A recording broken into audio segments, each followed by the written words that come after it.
Mesdames, Messieurs, bonsoir et bienvenue dans cette édition. Après 3 jours de visite officielle au Mali, le président de la République tunisienne, Mohamed Monsef Marzouki, a quitté Bamako aujourd'hui.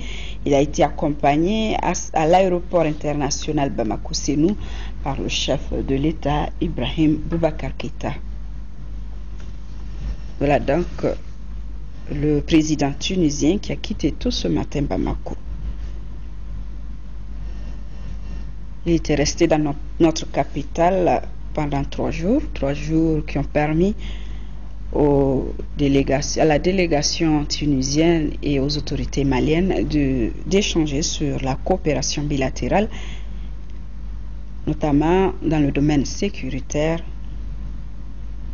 dans le domaine économique.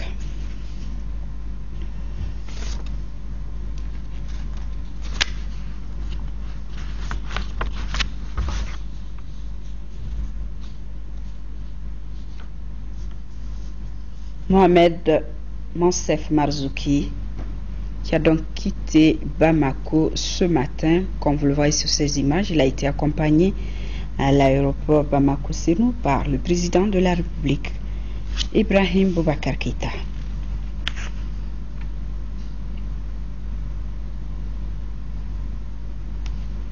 Et hier soir, dans la salle de banquet de Koulouba, le président tunisien était l'hôte à dîner du chef de l'État, étaient présents également les membres du gouvernement, les présidents d'institutions, les représentants de la classe politique et les opérateurs économiques.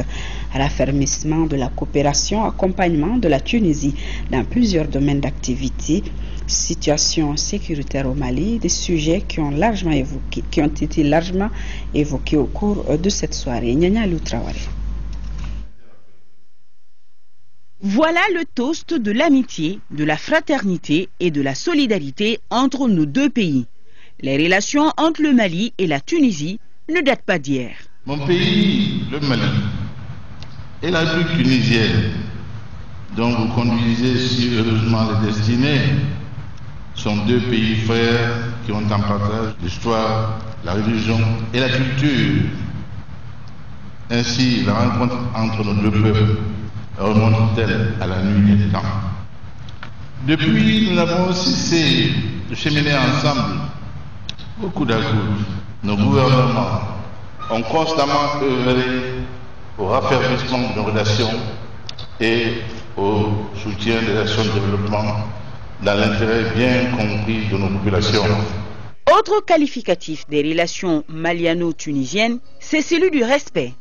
Les 2 peuples se vouent un respect mutuel de par leur ambition à se hisser au niveau des États forts. Au Mali, nous suivons avec une attention particulière et avec beaucoup d'intérêt les efforts louables que vous déployez pour faire de la Tunisie un État où la démocratie est portée à un niveau très élevé de performance. Je voudrais aussi exprimer ma profonde confiance dans le Mali. Ce Mali porte en lui profondément les ressources pour faire une société exemplaire par justement ce caractère multiracial, multiculturel, par cette position centrale en Afrique, par le fait qu'il est vraiment le pont depuis toujours entre le Maghreb et le reste de l'Afrique. Ce Mali-là, je suis sûr et certain qu'il va retrouver sa stabilité, qui va retrouver le chemin du développement, qui va retrouver le chemin de la liberté, qui va installer cet État démocratique que nous voulons installer partout en Afrique. Le Mali et la Tunisie, c'est aussi une batterie d'espoir. Espoir en l'Afrique, à la forte capacité du continent à relever les différents défis auxquels il est confronté. Nous sommes admiratifs de votre peuple et des actions menées avec son soutien, car elles sont basées sur une vision pertinente des défis et enjeux à relever, ainsi que sur des objectifs clairs visant à garantir la paix et la sécurité pour un niveau de développement économique et social suffisant pour combattre la pauvreté et garantir la croissance. La Tunisie nous accompagne déjà. Nous nous félicitons de ce stade de fait. Et nous souhaiterions réaffirmer ici notre engagement à renforcer ce partenariat à le porter à un niveau plus élevé, je voudrais vous assurer de ma disponibilité à œuvrer inlassablement avec vous pour faire de notre coopération un bel exemple de gestion mutuelle des efforts de développement dans l'intérêt bien compris de nos populations respectives au bénéfice de l'Afrique et du monde. Je voudrais aussi exprimer ma profonde confiance dans l'Afrique. Vous connaissez tous la fameuse expression « quand la Chine s'éveillera ». La Chine s'est éveillée. Mais moi, je peux vous dire aussi « quand l'Afrique s'éveillera ». Et l'Afrique s'est éveillée. Ibrahim Boubacar Keïta a rappelé à son hôte de marque qu'aujourd'hui, le bateau Mali, grâce à l'accompagnement du Tout-Puissant, vogue sereinement vers un destin meilleur. Le Mali est fortement attaché à la paix et à la sécurité. Car sans elle, il ne peut y avoir de développement économique véritable ni de stabilité dans nos États. Nous nous félicitons de l'excellence et de la qualité de la coopération militaire entre le Mali et l'Union européenne, notamment dans le cadre de la formation des soldats de l'armée malienne. L'objectif fondamental de cette formation étant de nous aider à reconstruire une armée performante, républicaine et respectueuse des droits de l'homme. L'accord de coopération en matière de défense et de sécurité que nous signerons bientôt avec nos amis français répondra au même objectif. Les deux présidents, avant de prendre congé de leurs invités, ont fait le tour de la salle en serrant chaleureusement les mains de chaque invité. Un communiqué final de la visite officielle du président Marzouki intermalienne a été lu par le ministre des Affaires étrangères. Il en ressort que les différents points de la visite ont été fructueux. Une invitation officielle a été lancée au chef de l'État par son homologue tunisien. Invitation acceptée avec plaisir par la partie malienne. Rendez-vous donc très bientôt en Tunisie. Et justement, concernant ce communiqué final issu de la visite du président tunisien dans notre pays, vous l'aurez demain dans notre édition, un communiqué lu donc, comme l'a signalé tout de suite Niania Traoré, par le ministre des Affaires étrangères Abdoulaye Diop. Le discours du président de la République tunisienne devant les députés hier a été qualifié de réaliste et de solidaire par les élus. Nous écoutons quelques-uns au micro de Brahma Traoré. C'est un discours complet. On voit vraiment qu'il a fait un discours vraiment d'amitié des frères. Donc nous sommes très ravis, vraiment. On est là, on est conscient maintenant que la fraternité qui existe entre les pays africains vient d'être consolidée. Un brave homme qui a un long parcours, un parcours aussi édifiant. Donc vraiment, moi je suis très honoré. Je suis très content qu'il ait une deuxième fois qu'il soit venu au Mali pour notifier et pour montrer aux Maliens qu'il est avec nous. Surtout par rapport à la crise, par rapport à l'économie de notre pays. Nous partageons à peu près les mêmes problèmes. Il pouvait venir voir son homologue et repartir, mais le fait d'avoir émis le souhait de rencontrer l'Assemblée nationale, la représentation du peuple, je pense que c'est déjà les choses qui nous rassurent. Et il a aussi parlé des relations entre le Mali et la Tunisie et il a montré vraiment sa disponibilité à nous accompagner. Il a fait un peu le point de la crise qu'on a connue. Vraiment, c'est un ami du Mali. La Tunisie est un pays ami. Et je crois que vraiment la coopération dont il vient de parler tout de suite montre que le Mali a d'autres amis, de bons amis, parmi lesquels la Tunisie. Le message qu'il vient de livrer nous rassure. Nous rassure à plusieurs titres, parce qu'en réalité nos deux pays, c'est-à-dire la Tunisie et le Mali, ont entretenu par le passé de très bonnes relations. Et aujourd'hui, comme il vient de le dire, il vient de préciser devant l'Assemblée nationale du Mali qu'il est là pour vraiment prouver que la Tunisie est un pays africain et montrer son attachement à l'Afrique. Je pense que ça c'est extrêmement important. Et il est venu avec aussi un grand nombre d'opérateurs économiques qui sont en train d'échanger avec nos hommes aussi qui œuvrent dans le même domaine et en vue de voir comment nous allons nouer sur le plan économique, en tout cas des relations en vue vraiment de pouvoir relancer l'économie et pouvoir trouver des débouchés pour l'emploi des jeunes. Le ministre de l'Économie et des Finances vient de boucler une mission au FMI à Washington.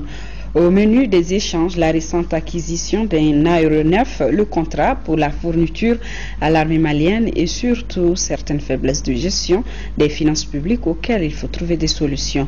Madame Boiré Félicissouko était l'invitée aujourd'hui de Actu Hebdo avec Ibrahim Diombele. Voici un extrait de l'entretien dans lequel elle qualifie cette rencontre Mali-FMI de réunion de mise au point sur certains dossiers entre partenaires. Dans le partenariat, il y a des moments où on s'assoit chacun à son analyse d'une situation, mais l'essentiel c'est qu'au bout du compte, on s'accorde sur les conséquences éventuelles d'un tel acte ou de tels actes pour voir un peu comment on peut mieux encadrer les choses. Les discussions à Washington ont aussi porté sur la gestion des finances publiques au Mali. Est-ce que vous avez pu démontrer, prouver là-bas, Madame le ministre, que cette gestion des finances publiques ne souffre d'aucune irrégularité, que le Mali respecte bel et bien tous ses engagements? Voilà, vous savez, Monsieur Diombele, toute œuvre humaine est perfectible. Les textes sont là, ils ont vocation à évoluer avec le temps. Au fur et à mesure de leur application, on peut voir qu'il y a peut-être des segments qui manquent et à ce moment-là, il faut les mettre en place. En réalité, quand ce problème est intervenu, la première chose qu'on a eu à faire, c'est nous-mêmes de nous interroger, est-ce qu'on a suivi les règles qu'on devait suivre? La réponse est oui.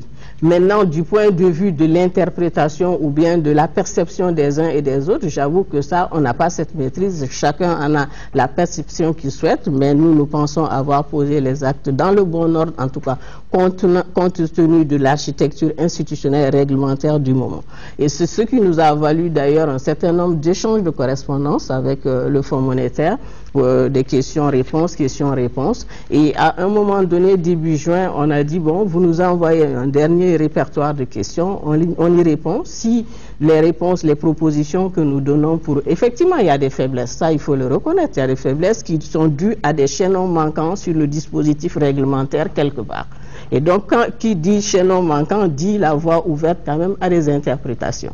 Voilà. Donc, il faut circonscrire le maximum possible ces interprétations pour vraiment sauvegarder l'intérêt général. Et c'est de ça qu'il s'agit. Donc, au niveau du ministère, on a réfléchi pendant tous ces mois-là à des propositions.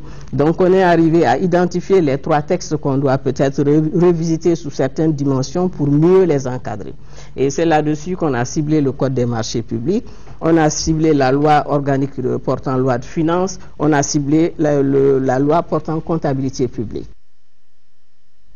Et après Washington, au siège du FMI, les deux parties se rencontreront ici à Bamako en septembre prochain. D'ici là, les relations Mali-FMI restent au beau fixe, ajoute le ministre qui rassure qu'il n'y aura aucune rupture dans l'arrivée des ressources qui est seulement différée. Donc, pas de gel de fonds, je veux dire. Nous l'écoutons.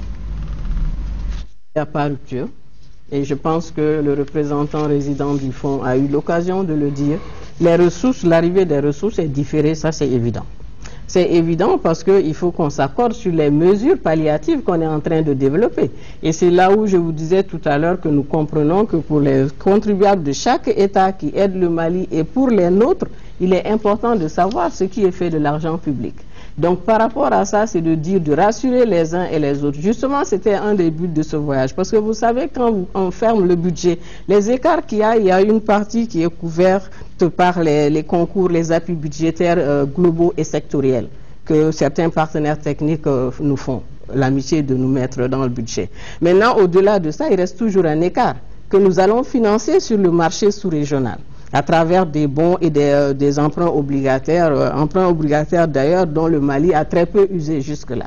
Donc l'autre pan de la mission à Washington, c'est de dire d'accord, bon, on est en train de travailler au résultat, on ne peut pas s'arrêter comme ça. L'État est en train de collecter. Bon, au passage, je dirais que les recettes fiscales sont au point. Hein. Le Fonds monétaire même l'a reconnu. Les recouvrements se font comme cela se doit. Et je pense que la résilience que l'économie malienne a affichée en 2012, où tout le monde avait gelé ses ressources, prouve quand même qu'on a du potentiel.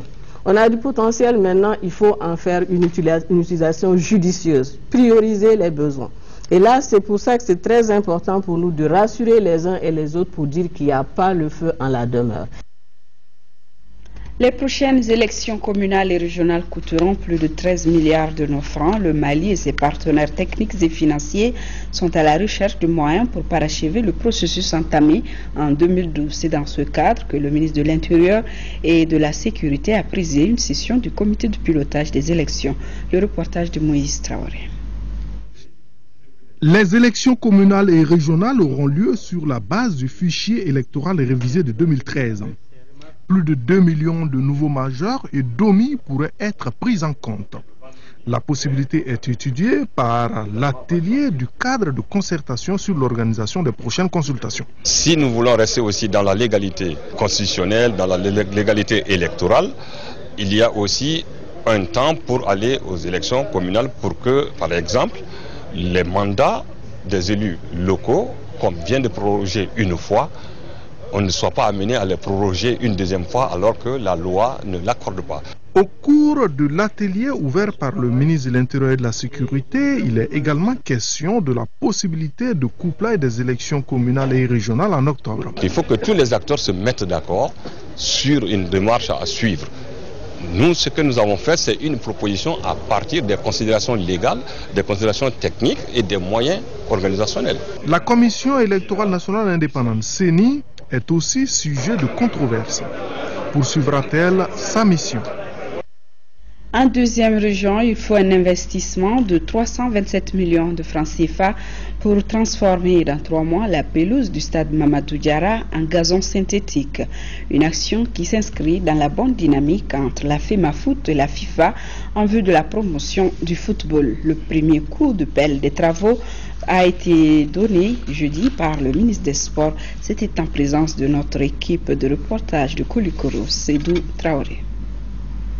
Le lancement des travaux de réalisation de la pelouse synthétique du stade Mamadou Diarra H donne ainsi l'espoir aux dirigeants du football et aux sportifs quant au développement du sport roi de la région de Koulikoro. En effet, ce projet Goal de la FIFA donnera dans 3 mois une nouvelle image des infrastructures sportives de la capitale du Méguétan. Le coût total de l'investissement s'élève à 327 millions de francs CFA, de quoi valoriser et promouvoir le football à Koulikoro. Le comité exécutif de la Fédération malienne de football se veut ambitieux.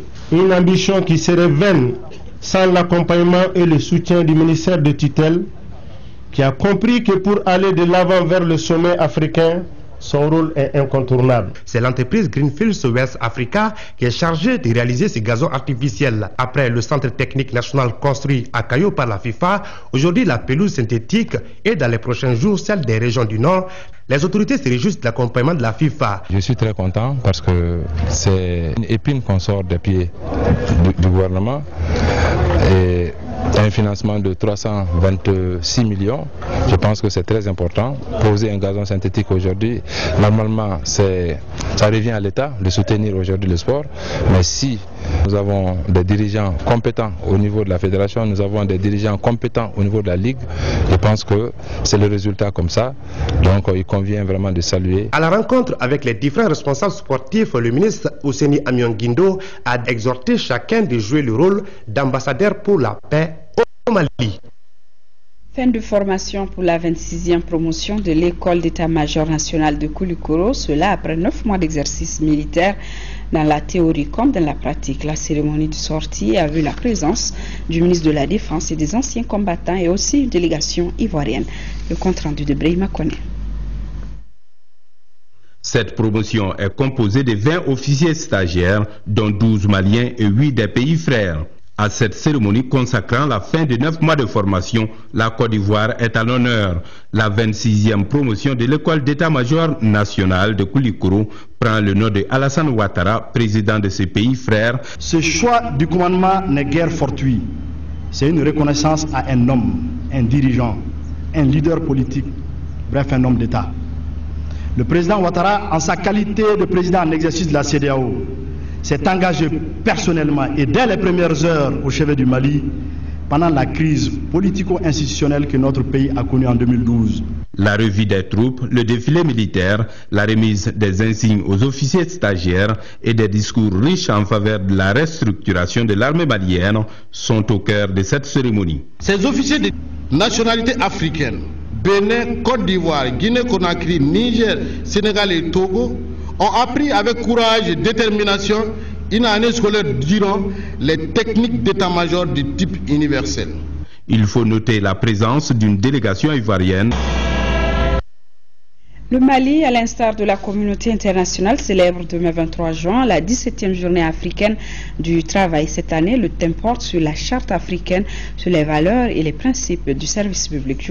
Je vous propose un extrait du message du ministre du Travail, de la fonction publique et des relations avec les institutions, au micro de Lamine Keita. Lors de la première conférence panafricaine des ministres de la fonction publique qui s'est tenue à Tanger au Maroc, les 20 et 21 juin 1994, la date du 23 juin a été proclamée comme journée africaine pour la fonction publique à célébrer chaque année.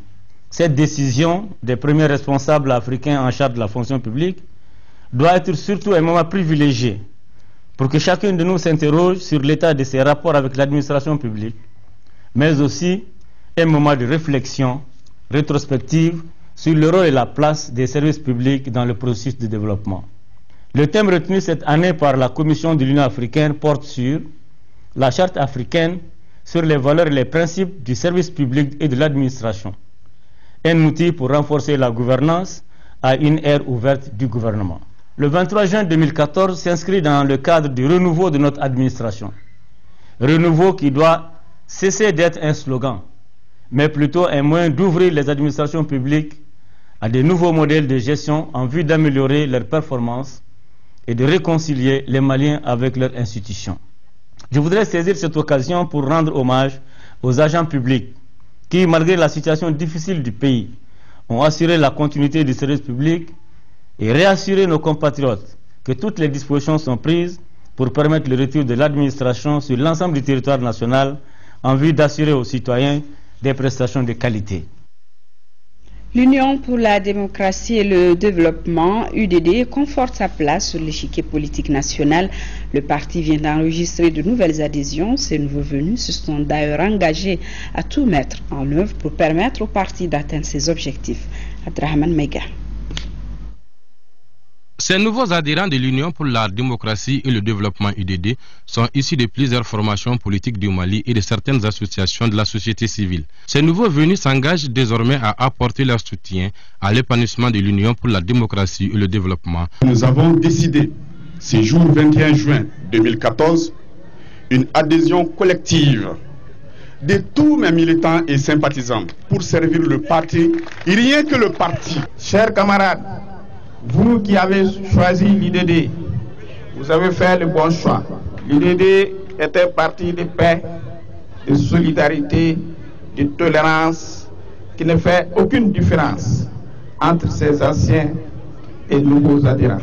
Après avoir remercié les nouveaux militants, le président de l'UDD a dévoilé à l'assistance les ambitions de son parti. Nous nous battons jour et nuit pour que les partenaires du Mali respectent notre pays.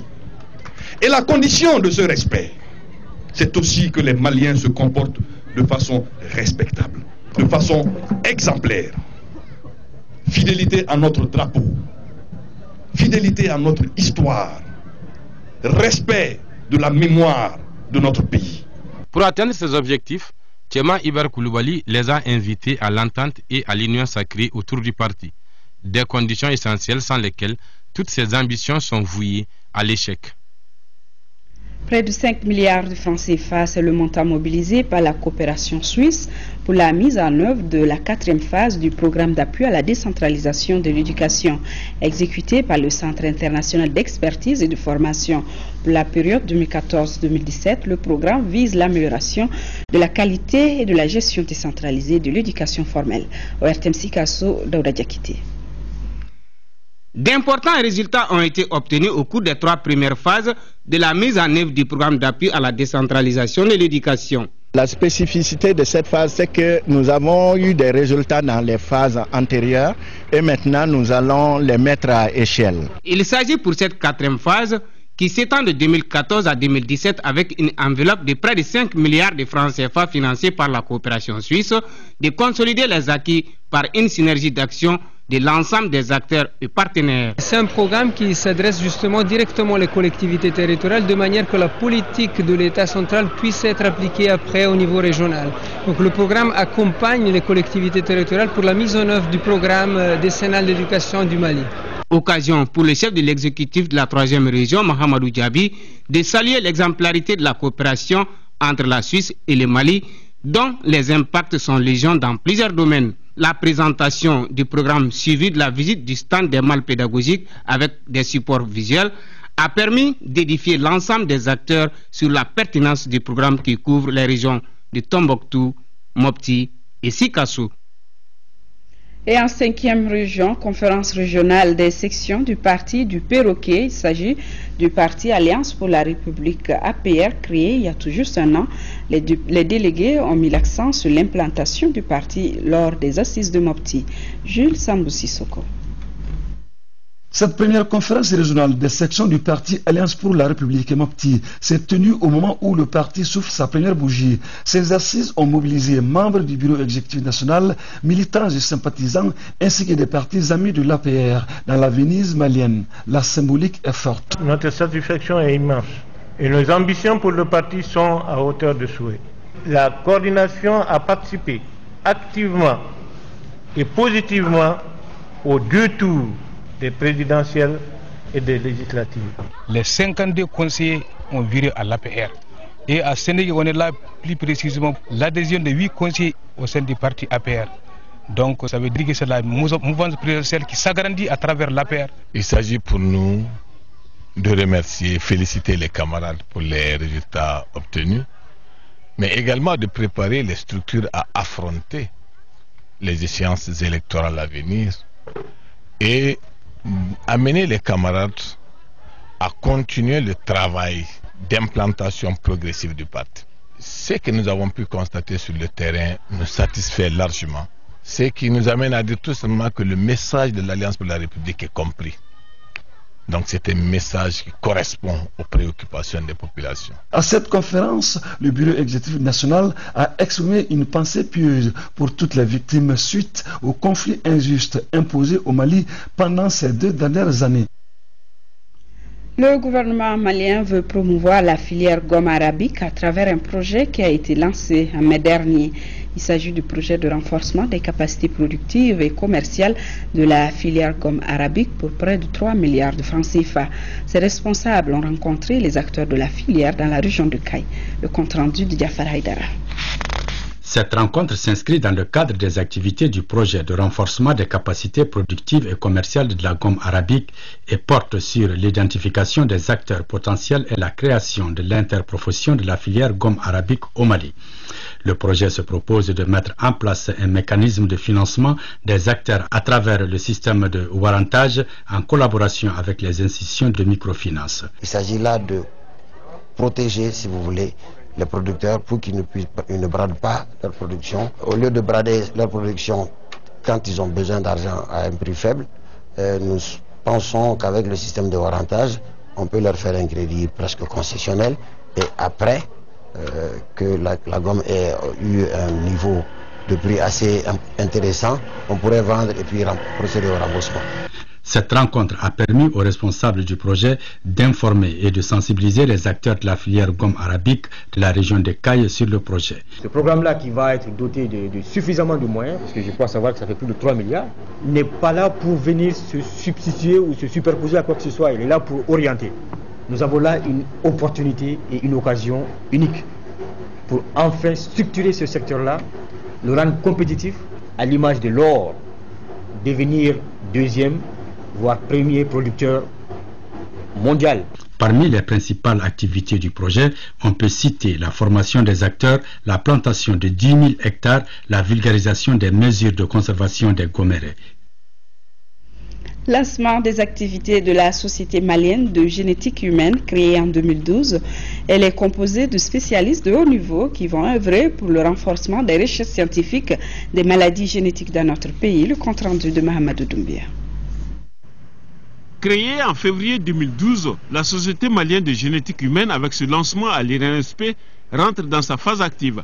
Sa création fait suite à plusieurs constats. D'abord, la génétique reste un domaine inexploré dans les pays en voie de développement, dont le Mali. Ensuite, de plus en plus, l'effectif des spécialistes en la matière augmente. Considérée comme liée à l'hérédité, la génétique est la science du vivant qui étudie la transmission des caractères héréditaires, entre autres.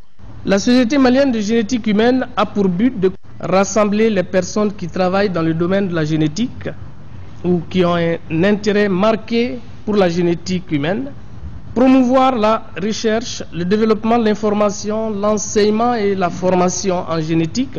En lançant ses activités à l'Institut national de recherche en santé publique, il ne fait aucun doute que cette institution assez équipée pourra aider cette société malienne de génétique humaine à atteindre ses objectifs. La génétique reste un domaine à explorer et depuis quelques années, nous assistons à une augmentation du nombre de spécialistes dans notre pays.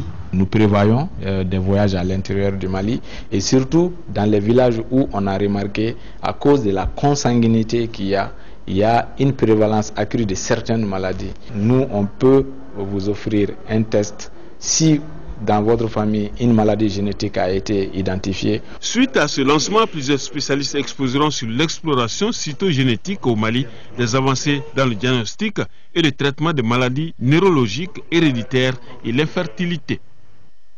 Assemblée annuelle du réseau des caisses associatives d'épargne et de crédit des entrepreneurs et commerçants de Bamako, Kaïsé Djigisseme, à l'ordre du jour la présentation des états financiers de l'année passée et l'ouverture de 4 nouvelles agences principales et d'une agence auxiliaire. Rachel Tessougué.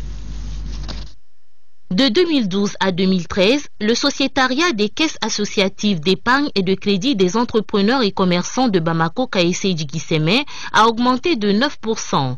Le budget 2013, qui prévoyait un total d'actifs de plus de 5 milliards de francs CFA, a été atteint à 93%. Ce résultat est dû à la fusion des agences restructurées de la Kaïsé de Koulikoro, de Bamako et l'ouverture de nouvelles agences à Nara, Kita et Kongaba. Notre caisse a géré avec rigueur les ressources mises à sa disposition au cours de l'exercice 2013, en vue de se maintenir dans la sphère des institutions leaders du secteur de la microfinance. En termes de rentabilité, le solde des opérations s'est nettement amélioré par rapport à l'exercice précédent, eu égard à l'augmentation de l'offre de crédit et à la maîtrise des charges. La cellule ministérielle de contrôle et de surveillance des systèmes financiers décentralisés félicite la Kaïsé pour ses performances réalisées. Toutefois, elle invite à redoubler d'efforts pour la réalisation de ses missions. Les performances actuelles ne doivent pas nous distraire. Elles constituent davantage une invitation à prendre conscience de votre responsabilité, à aller de l'avant et à ne plus reculer. Ceci signifie pour vous de redoubler d'efforts afin de corriger les insuffisances qui ont pour nom les crédits de complaisance, le non-remboursement et le non-recouvrement des crédits. Sur l'ensemble des caisses du réseau, celle de Bamako a occupé la première place en 2013. Elle représente 54% de l'encours total des crédits. Autre assemblée, celle de l'Ordre des architectes du Mali, l'informatisation du permis de construire et l'harmonisation des textes régissant la profession d'architecte dans l'espace UEMOA figurent parmi les préoccupations de leur Ramata Konaté. Les détails. L'Assemblée générale de ce samedi, c'est d'abord une vue d'ensemble sur les difficultés rencontrées par les architectes du Mali. Les administrateurs se doivent également d'offrir strictement les professionnels du BTP, chacun dans ses rôles et fonctions. Pas d'architecte à la place de l'ingénieur, pas de douaniste à la place du géomètre et inversement. La question de l'institution du concours d'architecture comme mode de passation de marché est un problème. En ce qui concerne son institution, nous nous emploierons pour notre part à convenir avec tous, donc l'ensemble des parties prenantes, pour en créer les conditions d'institution. Une des questions également adressées demeure le problème des visas. Des architectes agréés exigés pour les dossiers d'autorisation de construire. Il s'agit là d'une question fort importante au regard de la fréquence de l'écroulement des bâtiments en construction. Autre aspiration de l'OAM, l'harmonisation des textes régissant la profession d'architecte dans l'espace UEMOA. Des avancées enregistrées par rapport à toutes ces préoccupations sont inscrites à l'ordre du jour de cette rencontre. Il s'agit surtout de jeter un regard sur les activités menées par l'actuel bureau de l'OAM. Autre point saillant de cette assemblée générale, les préparatifs du congrès de l'Union internationale des architectes. Une rencontre prévue en août prochain à Durban, en Afrique du Sud. Et sur ce s'achève cette édition. Je vous remercie pour votre fidélité. Demain, les éditions de la journée 10h-13h vous seront présentées par Kadiatou Kone. Et pour les éditions du soir, retrouvez Nyanya Loutraoré. Excellente nuit à tous. Bonsoir.